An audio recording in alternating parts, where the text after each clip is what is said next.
Going live. Hey, and we're live. Hey, I was going to about to say good morning, but it's not morning, it's evening. It is a 5 a.m. Mester Scrum Show. Definitely later in the afternoon than normal.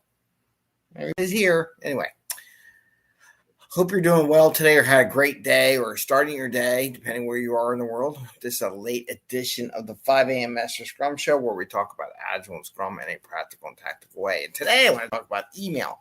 I got an envelope because I didn't know how to visually show what an email would look like on video. So I grabbed a little envelope.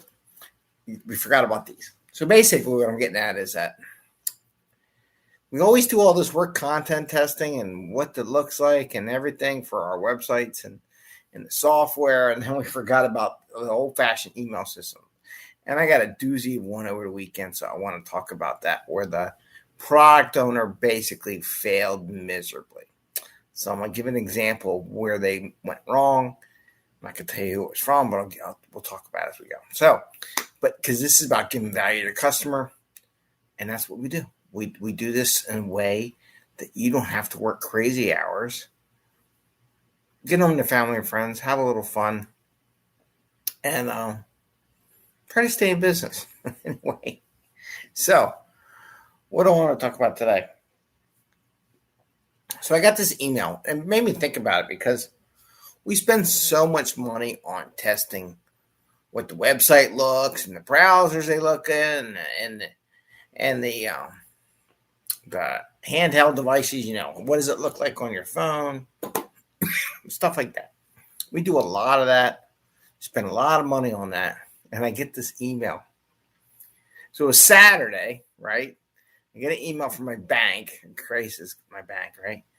It says, your transaction has been completed. I'm like, what transaction? I didn't make a transaction. I didn't move anything. I didn't, your transfer, it was like, your transfer has been completed.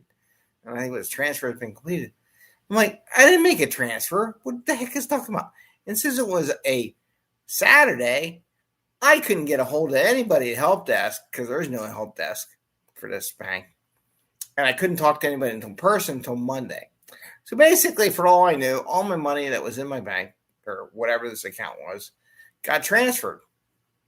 Not that I couldn't look up the account, but I did, and I couldn't tell. So there was nothing there, right? I figured, okay, I'll call them on Monday and find out what it's about. So, because what I normally do, when I get emails from places, I usually log into the system that I'm a customer of, check to see what the messages are in the system. So I don't reply to emails. I'm always worried about phishing and all those things that steal information. So I basically go and log in to the website. Not through the email, by the way. I go to my URL that I reserved and I log in with my stuff.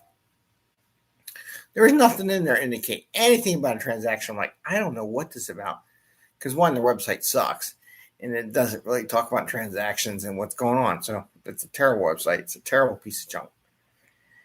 And so I call. I go, what is this transfer about? He's like, there's no record. When did the email come? I was like, it was Saturday. It's like, the only record we got here is that because you went paperless and you took the paperless discussion, we credited your account for like $30 or $40. I'm like, really? Yeah, but there's no record of the transaction. However, I got an email saying I had a transaction, right? A transfer.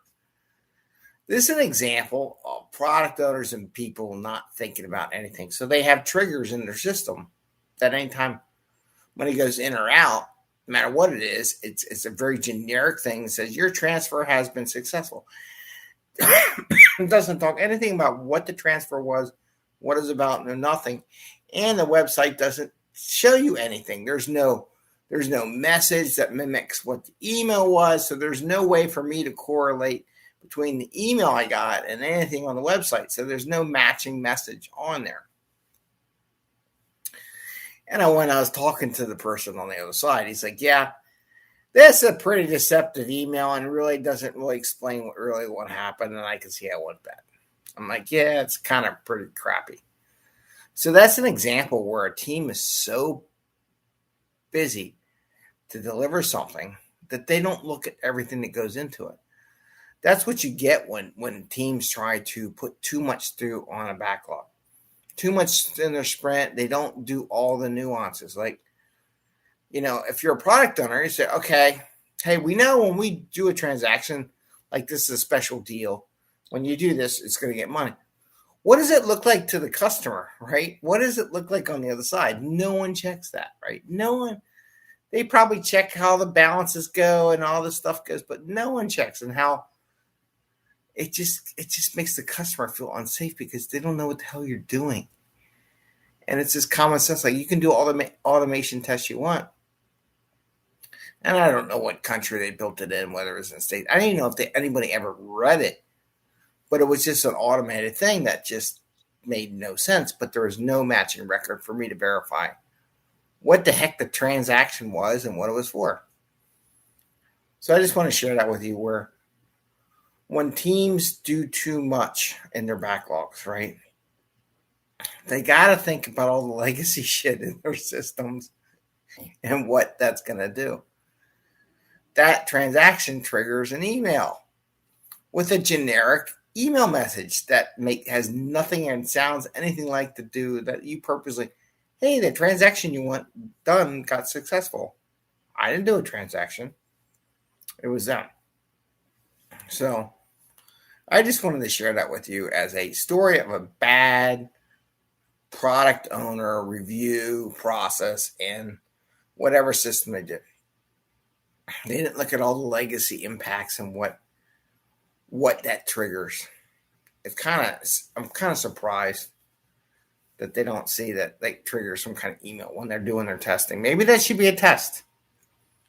Any transaction, does it trigger anything in the system, anywhere else in the system, to go do something when you do this transaction?